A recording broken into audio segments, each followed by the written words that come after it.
The Ardennes, hills in the southeast of Belgium, play host to one of the hardest tests in professional cycling. It's the oldest of the big classics, the old lady, La Doyenne, Liège-Bastogne-Liège, with the young pretenders turning up to try and win.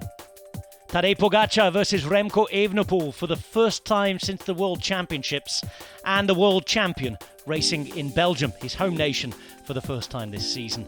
258.1 kilometres with 11 classified climbs, lots of unclassified climbing, a route south towards Bastogne and then back towards Liège, the big city where the race finished after all the famous names.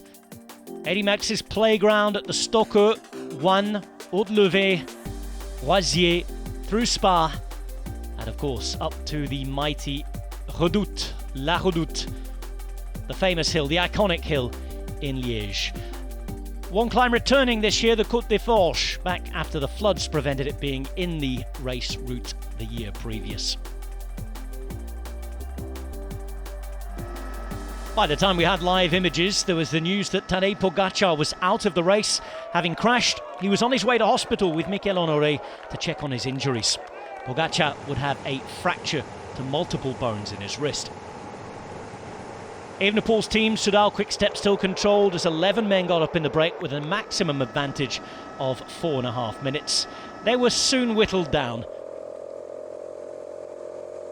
And in the final 90 Ks, a move launched by Jan Tratnik. Valentin Madouas tried to follow, as did Magnus Sheffield, but Tratnik would in the end go alone and get across a gap that started off as just over 1.5 minutes, with Enric Mas suffering from stomach problems. David Gaudu too going backwards. Tratnik was on his way to the front of the race.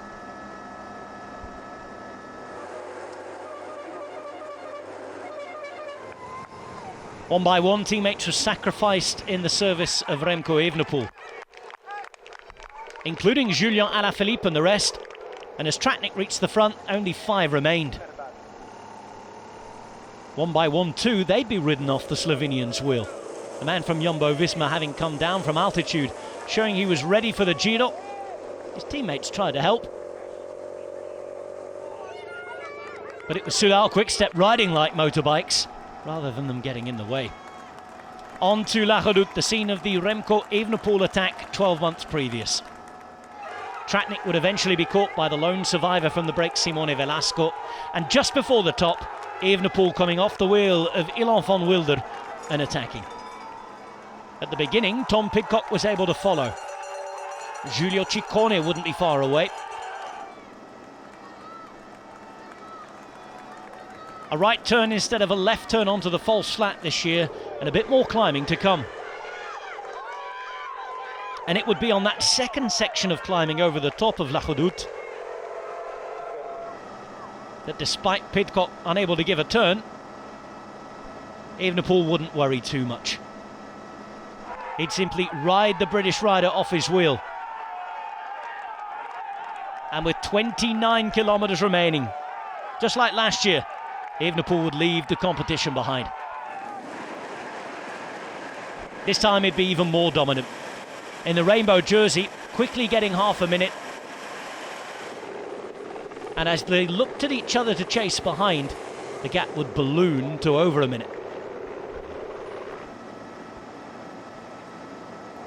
The rain falling, the cold everywhere, the damage, in all truth, already done by Evenepoel.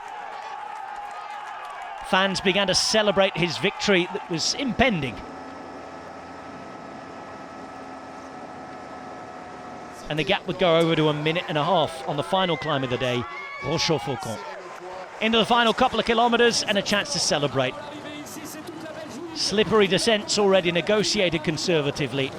And into the final finish straight.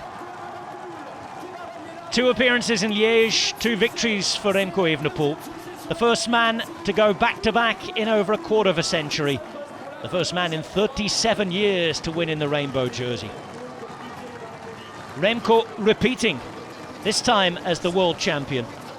Soudal Quick-Step's spring saviour. Santiago Buitrago with his best ever result in a World Tour one-day race. He took 3rd, and a first monument podium for Tom Pidcock, who'd finish in 2nd place. Deja vu though for Remco Evenepoel and Quick Step. Evenepoel beating Pidcock and company by over a minute.